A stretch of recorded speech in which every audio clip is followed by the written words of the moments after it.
अबीर, आजीला ही मूर्ती ना कळायला नको. आजीला जरी मूर्ती कळली ना इथं आहे ते, तर आजी खूप रागवेल. अमृता काकूनेच लपवून ठेवली आहे. काय? अगो हे पण का? आजीला ही मूर्ती घरात का नकोय? आणि दुसरे देव तर असतात ना, मग विठुराया का नकोय तुझ्या आजीला? अबीर, मला माहित नाही रे. अमृता काकू फक्त म्हणाली की ही जर मूर्ती आजीला दिसली तर आजी फेकून देईल बाहेर. अबीर, हे आपलं सिक्रेट आहे, कोणालाच सांगायचं नाही.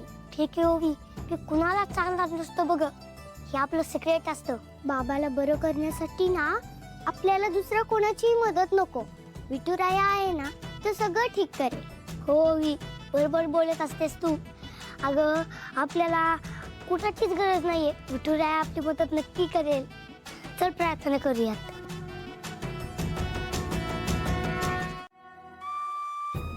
बबलू जर येतोच माझ्या बरोबर, जरा चहा नाश्त्याचं बघू डॉक्टरांच्या. सावली, तू बोलतेस ना त्याच्याशी, संवाद साधण्याचा प्रयत्न करतेस ना? हो डॉक्टर, मी रात्रभर त्यांच्या जवळच बसून होते.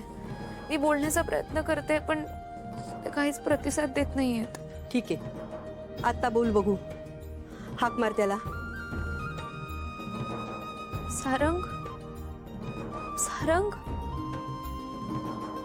सारंग, डोळे उघडा ना प्लीज. मी सावली, मी आले ना तुमच्याकडे. सारंग. काय झालं डॉक्टर? कसं आहे आता सारंग? तोच प्रयत्न चालू आहे. अगं सावली, तुला असं परक्या माणसासारखं वागून कसं चालेल? मग मी काय करू? अगं, तू त्याच्याजवळ बस, त्याला स्पर्श कर, आपलेपणानं बोल त्याच्याशी. एक काम कर, तू त्याचा हात हातात घे. नाही नाही, त्याची काहीच गरज नाहीये. काहीच गरज नाही, हो ना? अहो, हाही एक उपचाराचा भाग आहे. स्पर्शाची सुद्धा अशी एक भाषा असते. अहो डॉक्टर, पण मेडिकल सायन्स सांगतं, अशा अवस्थेतील रुग्णाला त्याच्या जवळच्या व्यक्तीने स्पर्श केला तर त्याचे सेन्सेस लवकर रिवाईव्ह होऊ शकतात. करेक्ट आहे, डॉक्टर म्हणतात ते एकदम करेक्ट आहे. मी पण असं ऐकलं होतं, करेक्ट आहे. सावली, तू काय अगं बघत उभी राहिली आहेस? डॉक्टरने सांगितलं ना त्याच्या शेजारी बस, त्याला स्पर्श कर, त्याचा हात हातात घे. मग घे ना, ये पटकन बस. मोनिका, जरा शांत होशील प्लीज? आई आहो, हे बघा आता सारंगची तब्येत सगळ्यात जास्त इम्पॉर्टंट आहे की नाही. सावली बस ना. अगं सावली, बस त्याच्याजवळ.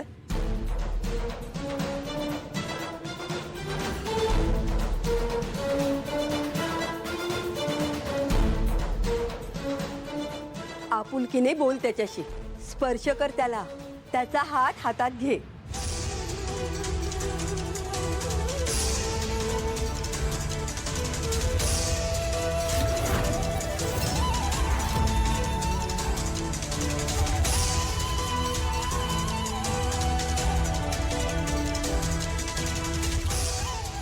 सारंग, आणि माझ्या सारंगची ही अशी अवस्था असताना मी आणखी काय करू शकणार होते?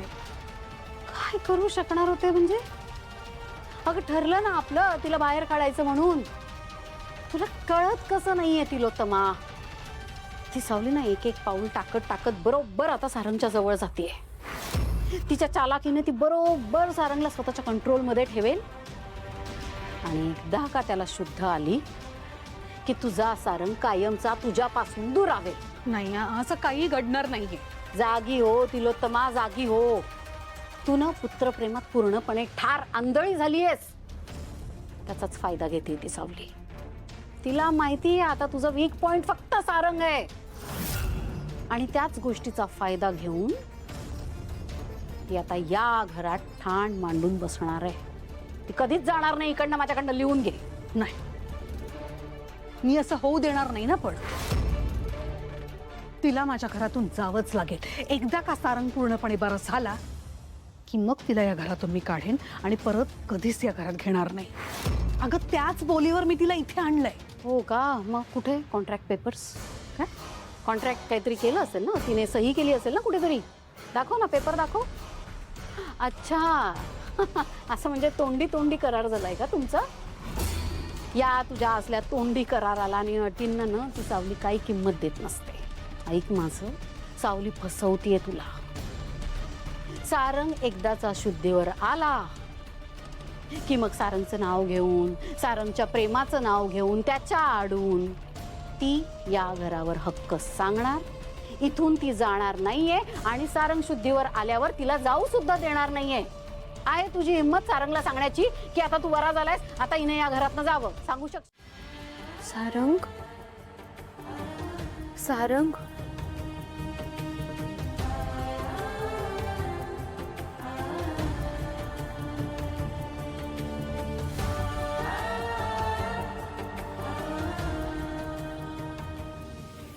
वहिनी हात नाही सोडत आहेत ते. अगं पण सोडवतेस का तू? त्याला फक्त तुझा स्पर्श, तुझा आवाज ओळखीचा वाटतोय म्हणून या अवस्थेत सुद्धा त्याने तुझी साथ सोडलेली नाहीये. मग पूर्णपणे बरे का होत नाहीयेत? एवढा का वेळ लागतोय त्यांना डोळे उघडायला? तुला माहित आहे ना की त्याने डोळे उघडले, शुद्धीवर आला तर तो निघून जाणार. पण मला सांग, तो का डोळे उघडेल आणि तुझा हात का सोडेल? त्याची पण इच्छा आहे की तुझ्या बाजूला बसावी. बबलू दादा काय बोलताय तुम्ही? लग्न झालंय त्यांचं, बायको आहे घरात. मी नाही थांबू शकत या घरात आणखी. आणि मला माझ्या मर्यादा माहिती आहेत.